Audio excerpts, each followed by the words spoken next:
we talk about, like I said, ransomware as a service and how all this kind of stuff has gotten simpler and they've streamlined operations. Well, a number of the cybersecurity providers, the detection providers, they've figured out how to bring that downstream too. So that's the thing that I think a lot of people are surprised by is how many tools and resources are available to them at a very cost-effective like price level. Welcome to Embracing Digital Transformation, where we investigate effective change leveraging people, process, and technology. This is Darren Pulsford, Chief Solution Architect, author, and most importantly, your host. On this episode, the evolution of cybersecurity from ransomware to AI, with special guest Brantley Pearce, CTO at RJ Young. Brantley, welcome to the show. Hey, thank you so much for having me. Looking forward to the conversation. Yeah, it's been a while since I've really had someone come on and talk about cybersecurity because me, like everybody else, has been distracted by this wonderful new tool of Gen AI, but we'll get to that in a little bit. But before we talk about that, everyone on my show, there's a criteria to come on my show, and one of it is that you're a superhero, and every superhero has a background story, an origin story. So Brantley, what's your origin story? Yeah, no, completely fair. I think superhero is probably a little too generous, but I'll take it. So from a professional angle, I've kind of seen a little bit of everything in the tech space. Years and years ago, I was kind of got an early start working in support with a back when SANs and high-end storage solutions were a huge thing.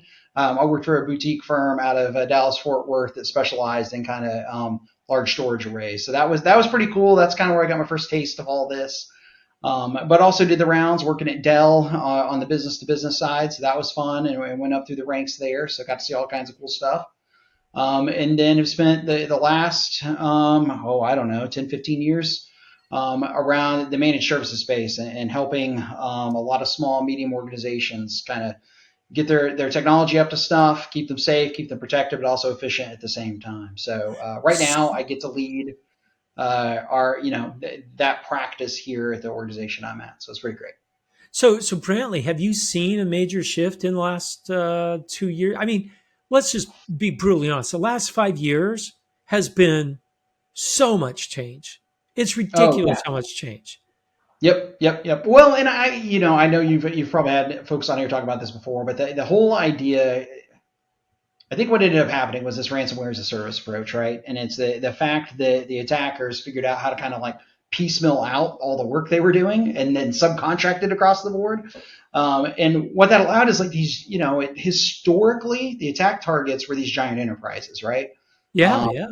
But ever since they figured out how to make this all, for lack of a better term, easier and more scalable, it's all gone downstream.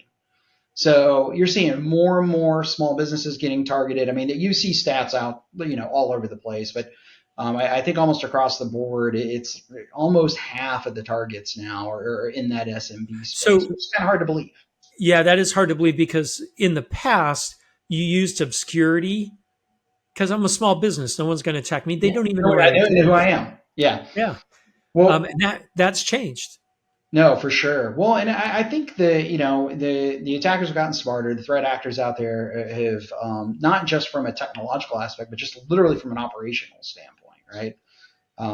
We had an experience not that long ago working with somebody where he was pretty sharp. The attackers that subscribed to a listserv, they had like an old Exchange server in their environment that was public facing IP. So they subscribed to a listserv, got that. So one individual tried to plant a beacon on that server. They were able to do it. That once they did that, they then sold that access to somebody else. So they didn't even do anything malicious, right? They just said like, hey, can we get in there? Then they sold that. And then a threat actor was able to drop something malicious. So you had like 3 different parties involved in this. And they all had a small portion of it. So it's for lack of a better term, it's now industrialized. Industrialized ransomware. Well, it's just what we need, right? Yeah, exactly. So do you think that the COVID epidemic kind of spurred that on even more and kind of increased the attack surface for a lot of these small businesses? Because small businesses moved to remote work as well during COVID to stay alive. Yeah. And I think you hear a lot of talk of people trying to get away from VPNs, but a lot of the small, medium organizations don't may even not know like why that's a vulnerability. And I do think that, yeah, we saw a huge uptick in the attack surfaces just because of that, right? So the zero trust network access approach still has a lot of market share to gain. I think bigger organizations have their arms around that. But the smaller ones, if they're still stuck on the VPN days, which they probably accelerated during the Yeah, COVID yeah, time. probably. Yeah, they probably did accelerate during COVID. Yep. So, unless you have your stuff really buttoned up in regards to who's accessing what IPs are coming through, minimum country blocking, right? Like these are kind of nuts and bolts of things. But if you haven't revisited that in a long time, there's a chance you've left the door open. Well, and also small, medium-sized businesses may not have the skill set Yep. and may not need. Do they need a full-time staff of cybersecurity experts? Probably not. No, it's hard. Well, and that's kind of one thing we always recommend. Obviously, we're in a lot of these conversations from a partnering aspect with our clients and potential clients. And listen, if you don't sign on with us, it's totally fine. But we're always going to recommend if you're a small medium business, you have someone to be talking about your approach with, right? And it probably needs to be somebody that's not part of the organization, How because about it's sit? yeah, and it's easier said than done, but it is more than worth it because you never know when you have somebody on the team that's just if it creates work for them, they're going to avoid doing it sometimes. That Yeah, happens yeah. Especially if that's not their primary job, for right? sure. Right. If If they're, it's you're in charge of shipping and our cybersecurity. yep, Like, yep. okay. Well, and you talk about changes over the last while, and I know we talked about this in our previous conversation. So just how, like, we talk about, like I said, ransomware as a service, and how all this kind of stuff has gotten simpler and they've streamlined operations. Well, a number of the cybersecurity providers, the protection providers, they've figured out how to bring that downstream too. So that's the thing that I think a lot of people are surprised by is how many tools and resources are available to them at a very cost-effective like price level.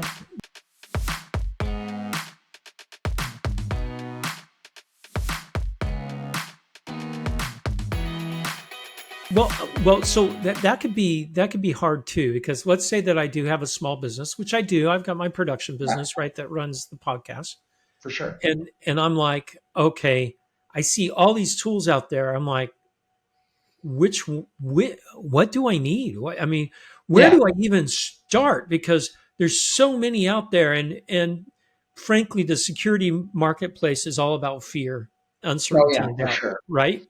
Because I don't know, I don't understand all these, complicated. Do I need SASE? Do we even call it SASE, or is it called something else? Yep. And so what do? You send one of your guys on your team, you send them to a cybersecurity conference, Yep. Yep. and that ends up being, and they come back going, our whole company's at risk, we're all going to die. No, just unplug everything and we'll figure it Unplug out later. everything, don't connect to the internet at all. I mean, that's Yeah. because when you do get into it, it can be kind of scary. And so where do I start? What do I do? Yeah, no, great question. So we always think of it in a very simple analogy, right? Like if you want to view your business and the technology as like a house, the way we kind of break it down as simply as possible is you want to make sure you have the tools in place that are actually blocking things, so that any kind of malicious stuff is being monitored. A lot of times, people have looked at like a EDR solution or XDR solution around kinds of detection and response. What we found is a lot of companies and organizations, they buy those tools, but they don't have, you're right, like you don't have a full security team. You don't need one. But you have all these alerts that are getting created and going into Yeah, a and I don't know what to do with them, right? right, exactly right. So the one thing that's been a huge shift in the market over the last, I'd say, just a few years, really, is this idea of this MDR, the managed detection and response, coming downstream and becoming much more affordable. So not only are these alerts getting generated, and you have the tools in place to generate the alerts and isolate any kind of malicious behavior, but also to have humans on the back end of it that this is their full-time job. They're working 24/7 to monitor those and do something. Okay. So Uh, it's a managed service that I hire. So it'd almost be like I have a security agency that I hire to yep, guard my buildings. Yep. let's say. And Same what? thing. Yep, and exactly. And what we've seen, and it's been funny even in the enterprise space. Lots of companies started with the best of intentions. They buy these fancy alertings, and again, like an EDR solution, and all those alerts are going, but they never built out the SOC team quite the way they meant to operationally. So you have the security operations center guy, folks that you think are monitoring, but they're not. So again, it's generating all these alerts. These services are worth their weight in gold. We can't tell you the few times we've gotten alerts and things like that the teams that are monitoring this stuff for our clients. It's fantastic. It's as close to magic as I've seen in this industry in regards to having somebody proactively watching your stuff and letting you know when something that actually is a threat kind of comes across your environment. Okay, so that's the first step: is go hire a professional organization that knows how to monitor and detect and remediate, Yep. threats to. In is that monitoring my internal or just my external facing, or do you bundle Yeah. that So all generally, together? no, great question. More often than not, it's you're using it to monitor the internal stuff, right? It's a Okay. device deployed on every kind of piece of your infrastructure. It's monitoring a little bit of everything. And if you have like a SIM solution in place where it can monitor and aggregate all that, that's even better. But at bare minimum, having a service that's actually monitoring the environment on the security side of things ongoing. Do you ever run into customers that are concerned that someone else can now see all their traffic on in? Sure. I mean, for a small business, you're like, my intellectual property is all I have, right? Yeah. Whether it's my customer list or whether it's some new software I'm developing or whatever it is, and I'm giving another company access to all of that. That's got to be scary. Sure, sure. And, that kind of stuff comes up fairly frequently. The reality is these services, it's just monitoring for malicious activity. They don't have like open access to everything you have on the Oh, system. okay, that's good. Yeah, that's it. That's Yeah. good to know, right? Because I'm sure that's the first thing that people ask is, "Oh no, But I guess another analogy is the security guards that you hire, Mhm. right, to watch your building. They have access to all the rooms in your building Yeah. most of the time. Yep. Well, so what's funny is when we talk about this house analogy, we kind of talk about the systems and tools, right? So the actual softwares, firewalls, whatever the case may be. We kind of talk about that as like kind of shutting the windows and locking the windows. There is Okay. this whole other element to this that is your people, right? And that's kind of what we call the Oh, front the door. people inside. The people, and a lot of times that's your employees, right? And because they're the ones that would greet somebody at the door. So that's where we start talking about phishing and all those kind of efforts and kind of what It's can you do. like not teaching your 3-year-old to answer the door, right? I mean, Yeah, yeah, yeah. yeah, when mommy and daddy are, asleep, don't answer the front door. Yep. Right? So But someone knocked. I'm yep, supposed to answer, right? Yeah. no, for sure. Well, it's funny. We were talking. I was talking about this with our practice lead yesterday, and he was talking about the fact that we can put multi-factor authentication on all the systems and softwares and tools, but what we really need is multi-factor for the people. Like, how do you multi-factor an interaction, right? When the CEO emails you to get all these gift cards, how do we multi-factor that exchange? And it's funny. It's simple policies, right? Like how if there's going to be a significant financial transaction, it can't just happen in email. The request can't just occur in email. You have got to call somebody on a known number and verify that this is what's needing to be done. And it sounds simple, but it's funny how many small medium businesses, they're just like, well, yeah, Jim emailed me. I'm going to start processing this wire transfer right now. And it's like, well, hold on. Did you talk to Jim?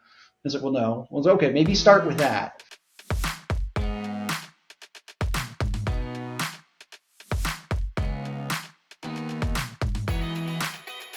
It's funny because on my show, I actually had a group up in Canada who's been on the show before, Yeah. cybersecurity experts, ransomware specifically experts. Yep.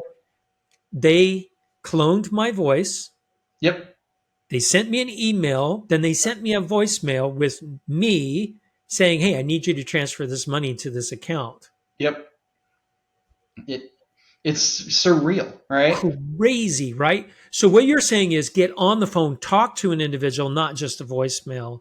Talk Yep. to an individual, make sure you are talking to a known number, all those sorts of things. Um, it's almost like we can't trust the technology completely. No, and that's the hard thing is unfortunately that's part of the world we're living in. But I don't want everybody running around scared. That's not the point. But it is Right, right, right. put some simple fail safes in like a simple policy in place that no large monetary transactions happen without two methods of verification occurring. It sounds simple, but it's it's a little harder to do in practice. But that is a very simple way to kind of keep that stuff from happening. Because you'd be surprised how often small businesses will, we talked to a church a couple of years ago. They lost tens of thousands of dollars wiring stuff to vendors. It was not authentic. Somebody just figured out how to get in and was Oh, messaging them. it sounds like the U.S. Treasury Department writing checks to vendors that had no contracts. Yep, exactly. And it's unfortunately, people are more apt to fall for that stuff than you'd like Then to. you think, oh, that's Yeah. amazing. Yep. But And sad. So, but yeah. I like how you said that. This is a process and a culture thing Yep. that you've got to teach. So, organizations like you guys come and teach as well.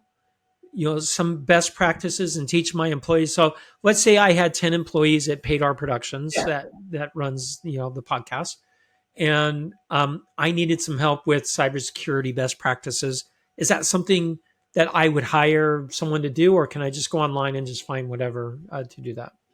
Yeah, no. Great question. So we're not doing a ton of the training one-on-one directly like our team, but we do have multiple partners that we use to kind of filter the content. Okay. Because the other thing is you can't just do it once and think that it's sunk in. I mean, that's just the way it works with people. So anytime you do this kind of stuff, it's make sure it's regularly in front of them. They have to attest to the stuff, and minimum once a year. But it's best if you're doing this training in small, bite-sized chunks. And there's all kinds of platforms to do this. We have a couple that we partner with. But just make sure it's regularly in front of them, and then the key stakeholders inside of the organization, because that's the other hard thing. It's kind of a leadership down approach, Yeah, right? right. And it's kind of the way it is with everything. But like I know in our admin department, they in our financial group, they tell them like, hey, it is a regular occurring thing. It is understood that there's money being asked for and it's coming in a method that we're not familiar with. We're going to quadruple check that before we do anything. Right. So it may slow down, Yeah, some financial transactions, but it's safer. for May sure. slow down. Instead of it happening instantaneously, maybe it takes an extra hour or two or a day. I Yep. mean, but Yeah, that's better than losing $100,000. for sure. But no, all of that is dead on. Okay, so tell me, it's been 2.5 years since Gen AI really was launched. Yep. It was before that, but ChatGPT, November 30th, 2022. What effect has generative AI had on cybersecurity besides the obvious one, which is it's distracted us? It has. I mean, it was all zero trust architecture, zero trust principles, right? That was big in 2021 with COVID hitting. We all kind of said, okay, we gotta do something good about zero trust architectures. Gen AI hits and zero what? I've never heard of zero. I mean, it's taken all the oxygen out of the room. Yep. But what other things are we seeing? What other effects is generative AI having on cybersecurity? Yeah, so the first is kind of so simple and so obvious, but it's had a very tangible effect. Is a lot of times the attackers English is not their first language, and so back in the day it was easier to spot a phishing email. Oh right? yeah, because the grammar was horrible. The grammar was there, but now I mean, heck, that stuff it translates down to perfect English and to conversational English. So I'm getting less and less emails. I'm sure everybody is that are obviously from a threat actor. So I'd say that's kind of the most tangible. But what you just touched on, you talked about that group out of Canada. I mean, they're using generative AI there to kind of to mimic and deep fake and all those that stuff is becoming more and more real, and it's going to work just like the ransomware as a service, in my opinion. It kind of already is. They're going to be able to find people's likenesses and identities, and that's going to be what they're trading on to be able to use the deep fake engines and the generative AI to be able to impersonate, key stakeholders in a lot of organizations. And today, that might just be Fortune 500 companies, but in the not too distant future, that will move downstream just like everything else has. And it'll be harder and harder to tell what's real and what's not. And again, it's going to go back to that verifying them in a communication method that is normal and a known way to make that contact. Do we need to move into like that multi-factor authentication of humans where I have a passcode? Yeah, well, and if you remember that MGM ransomware attack, that was not that long ago. That was a human multi-factor authentication failure, right? Like somebody No, called in you're right. Yeah. claiming they were a user, was able to get a password reset, and it was off to the races from there. So, I would encourage this. If you do use outside support and they're not doing some kind of verification when you or your users are requesting support, especially when they're calling in, there are tools out there to do that. So, you use a known number, you can send a text and you just say, hey, we're going to open a ticket for you, but first I need you to give me this number back. It's interesting that you said that because someone just tried to do a phishing attack on one of my crypto wallets. Yeah. They sent me, I got a text that said, hey, here's the 6-digit number to do withdrawals from your system. If this wasn't you, call this number. Yep. And I go, huh. So I called the number. Yep. It was like a help desk. They said, you have to wait on hold. That was the first thing that I said. That's brilliant, right? Yeah. Yep. Because I figured it was a phishing attack. Yeah. So I played the with whole it. part makes you think it's a real transaction there. Like it's an actual. Yeah, because I went to my wallet and said, no one's touched this. I can see the history of any request. I can see all that. So no one's touched it. But Yep. they played it so well. I was shocked because if I hadn't gone and checked, I would have thought, hey, someone really tried to withdraw all my money out of my crypto wallet. Yep. Because they put me on hold, and then when they came on, they said, yes, can you tell me how much money approximately? And I said, I don't know how much money's in that wallet. It changes every minute, right? Because it's fluctuating. Well, give me a round number. So I gave them some number that's not even close, and then they go, okay, we're gonna send you off to a specialist that can help you unlock that wallet that's been locked, which it wasn't locked. Yeah. So they put me on hold again, and I went, wow, this is so elaborate compared to what you normally get with a phishing call is, hey, give me your number right away. No, they were dragging me out. Yep. They were dragging me out. Yeah. So I called them out. I said, you know what? I'm really concerned. This seems like a phishing attack. Oh, you think someone's gotten into your wallet through a phishing attack? They played it. And I went, wow, that's very sophisticated to be patient enough to do that.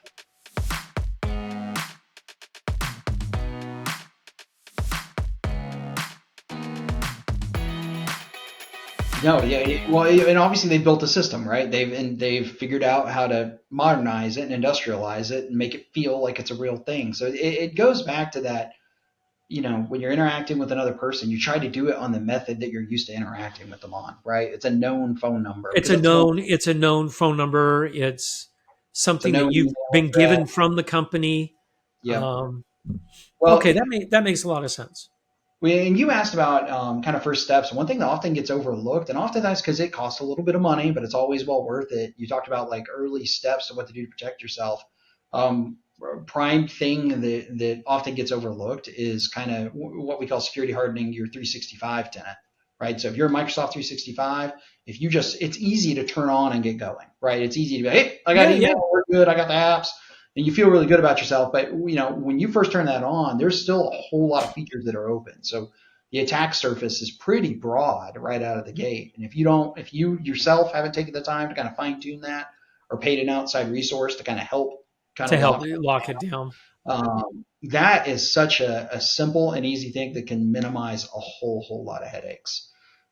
Because again, I go back to country blocking. You can kind of disable rules because you can if somebody get in your 365 instance or your email tenant instance, they can create fake rules and hide them, right? So they can be funneling information. So like a big current trend that one of my team members was talking about from the conference last week is this idea of the thread hijacking, right? So once they get into your email, they don't generate a new email. They just hop on an email chain that was already created they send a new email from that address, and now you don't know the difference You have between. no idea. Yeah. Yep. And again, that goes back to, if all of a sudden they're asking for different information, if they change a wire number, if they do something, anything weird, like, you just verify. You don't verify via that email address. You verify another known way to So reach out. is that going to be easier or more difficult as people start using agentic AI to handle their email? Because Yep. I get ads every day Yep. Yep. of different companies that, hey, we'll completely wipe out your email unread box. I'm like, I can do it too. It's called delete. If they need to get back to me, they'll get back to me, right? Yep. Yep. For sure. But as AI agents are now reading emails and responding, and agentic AI, isn't there a fear that, hey, someone can phish an agentic AI just as well as they can a human? Yeah, I will say that almost all the agents I've seen, and you're not wrong at all, but before it actually takes an action or anything, obviously, It's generally they're going to going to ask. prompt, right? Yeah. So as Okay. long as you have that safeguarded case, I think that's a huge start. And if you've kind of minimized the attack surface on wherever your email lives, that's kind of the best you can hope for there. But I would make sure whatever kind of AI agent you're using to monitor mail, because I don't want to discourage people from that, because I get it. Like, if anything that Oh, helps. yeah. It's a huge help. But at the exact same time, no, but you're dead on. Yeah, this will get murkier over time. But I would always kind of have that stopgap in place of, like, hey, before it takes an action or responds with anything financial related or any kind of anything that is, personally identifiable, it stops, and you have to get a prompt for that. Okay. So I like that advice. I think that's very wise advice because I could see a company be bled dry, especially if you've got one Gen AI talking to another Gen AI. You just have a circle of money being Yeah, transferred out. circle money flowing back, around, and I yeah, don't know if we're there yet, but you're right. Who knows? If we're not careful, it can head down that path. yeah, Um, that could be very interesting. So, if people want to find out more from you, Brantley, yeah, what company do you work for? Give me a little yeah, bit about your company and where you guys enter in and help out. yeah, for sure. So I'm with an organization called RJ Young, 70-year-old company. Have always kind of been in the business to business office technology space.